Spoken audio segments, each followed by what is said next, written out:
They fired me on a Thursday. No warning, no discussion, just a smirk from my new manager as she slid the papers across the desk. Her words stuck like poison. "You're replaceable. We'll manage without you." I nodded, calm, even as the pen scratched my name across the termination line. But inside, I laughed, because I knew something she didn't. When I first joined the firm, I believed in it. Long hours, constant pressure, but I built my reputation from nothing. I was the one who took night courses, wrote exams, stacked certifications until my resume looked bulletproof. They funded every step, thinking they owned me by paying for my growth. But I read the fine print of my contract, every line, every clause. Buried in the legal jargon was one simple truth. If my employment ended, all certifications paid by the company became void. Not just mine, every license tied to them through me. It was meant to keep employees from jumping ship. They never imagined it would turn into their noose.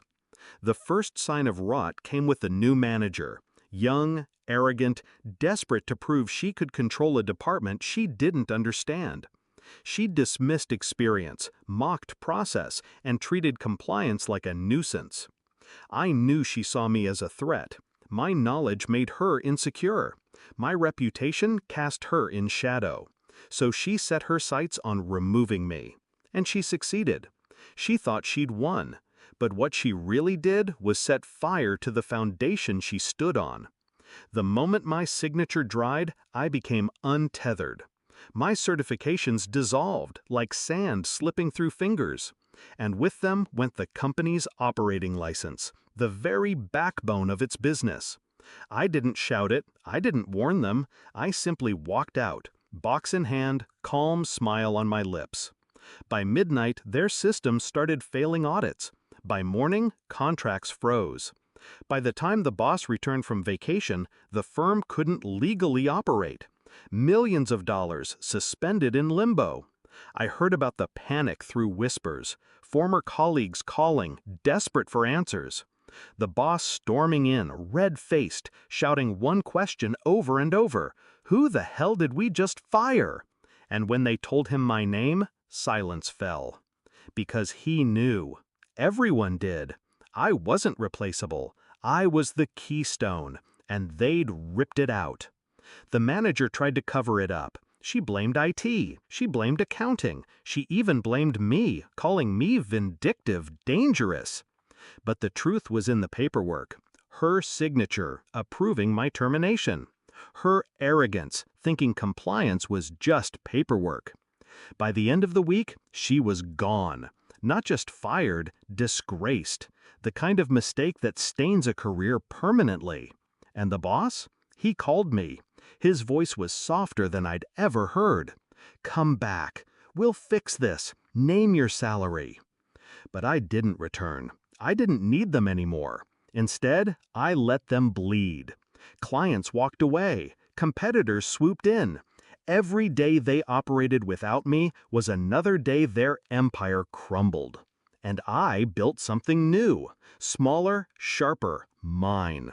With the same certifications reinstated, but this time under my own name, my own company. I took the clients who trusted me, the contracts that mattered. I didn't destroy them out of rage. I simply let the rules they wrote swallow them whole. Weeks later, I ran into the manager at a cafe. She looked thinner, older, stress carved into her face. She froze when she saw me, then hissed, "You ruined everything!" I stirred my coffee, slow, calm. "No, you ruined yourself. You just never bothered to read the fine print." Her mouth opened, but no words came. She left, shaking, her cup untouched. People think revenge is chaos, shouting matches, slammed doors, fire and fury. They're wrong. The sweetest revenge is quiet. It's legal. It's watching someone dig their own grave while you stand above, patient, holding the contract they never cared to read. When they said I was replaceable, they weren't wrong. I replaced myself, and I left them with nothing. Now when I think back to that Thursday, I don't feel bitterness. I feel clarity. Because betrayal doesn't always come from enemies. Sometimes it comes from the people too foolish to see your worth until you're gone.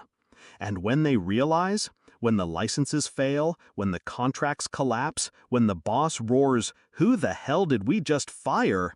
That's the moment the knife twists.